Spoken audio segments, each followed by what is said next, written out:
안녕하세요. 모르드게의 칙서가 실제로 시행되어 유다인들의 대적들이 진멸됩니다. 오늘 본문은 에스더 9장 1절에서 16절입니다. 1절, 12째 달 곧 아다롤 13일로 왕의 칙령이 시행되는 날이었습니다. 그날 유다 사람의 원수들이 유다 사람들을 없애려고 했지만 상황이 뒤바뀌어 유다 사람들이 오히려 자기들을 미워하는 사람들을 없애게 됐습니다. 왕의 칙령은 단수로 쓰였습니다.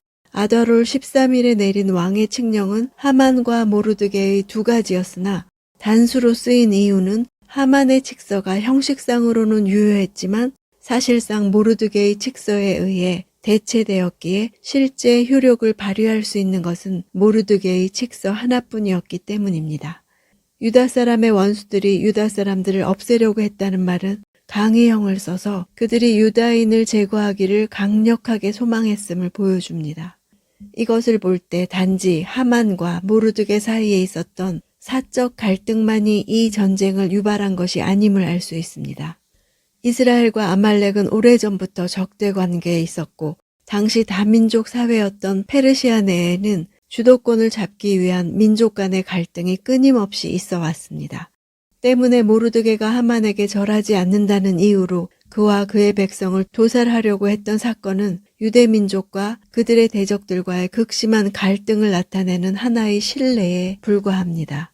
오히려라는 단어의 원형의 뜻은 뒤집다 라는 뜻입니다. 상황이 뒤집어졌다. 그 반대의 상황이 발생했다는 뜻입니다. 5절, 유다 사람들은 칼로 모든 원수들을 쓰러뜨려 학살하고 멸망시켜 버렸습니다. 그들은 자기들을 미워하는 사람들에게 마음껏 갚아주었습니다.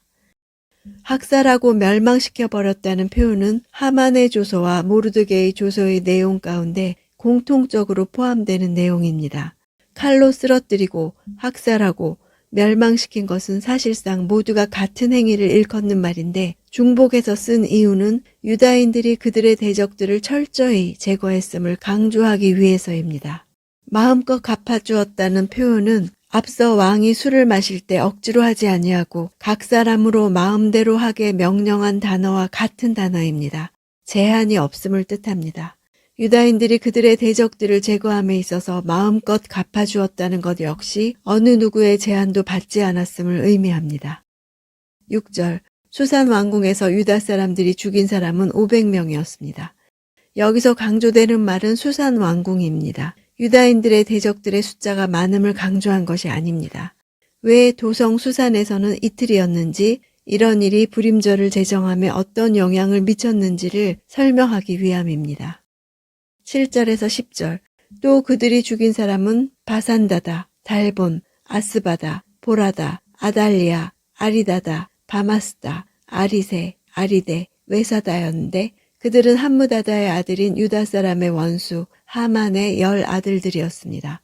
그러나 그들은 물건에는 손을 대지 않았습니다.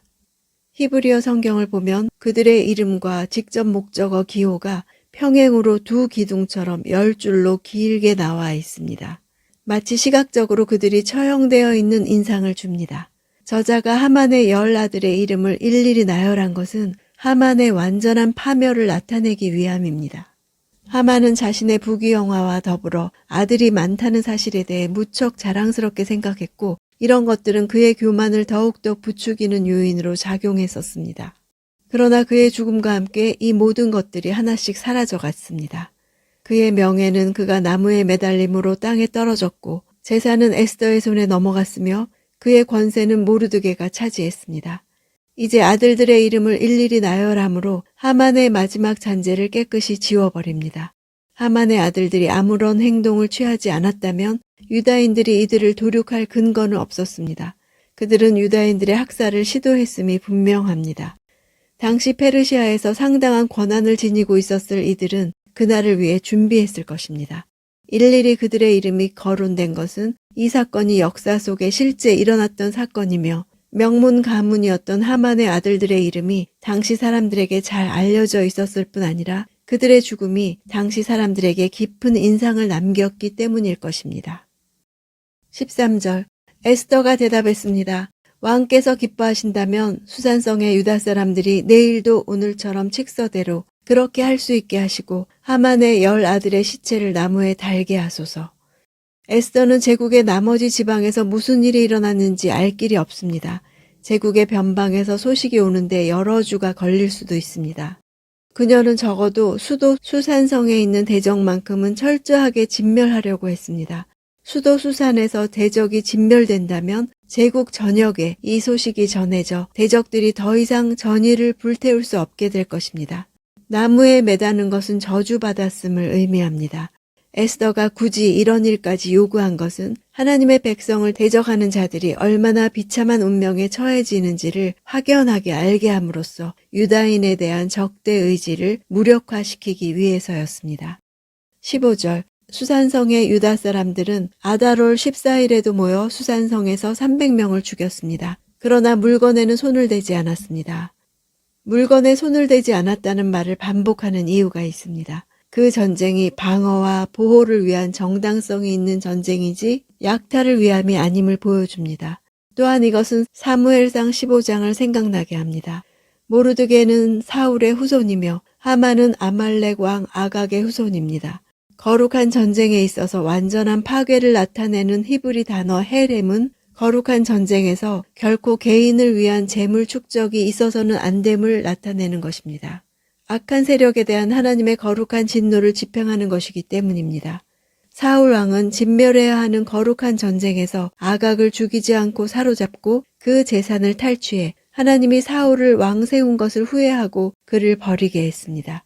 사울은 금지된 재산을 탈취한 반면 모르드게 당시의 유다인들은 탈취가 허락된 재산에 손을 대지 않았습니다.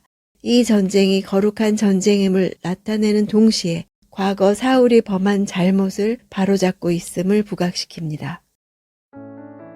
유다인들이 승리할 수 있었던 것은 왕이 유다인들과 모르드게가 어느 누구의 어떤 제한도 받지 않고 싸울 수 있도록 지지해 주었기 때문입니다. 소원이 무엇이든 들어주겠다. 무엇을 부탁하든 해주겠다는 왕의 말에 에스더는 대적의 완전하고 철저한 진멸을 원한다고 했습니다. 왕의 뜻이 어디에 있는가 파악하는 것이 전쟁의 승패를 잡는 일입니다. 거룩한 전쟁은 기도로 감당하는 것입니다. 여호와의 전쟁은 하늘 법정에서 이루어집니다. 기도의 사람이 이 땅의 불의함에 대해 호소할 때 하나님은 조서를 내려주십니다. 오늘 내 삶에서 거룩한 전쟁이 필요합니까? 기도의 사람이 호소할 때 상황이 역전될 것입니다.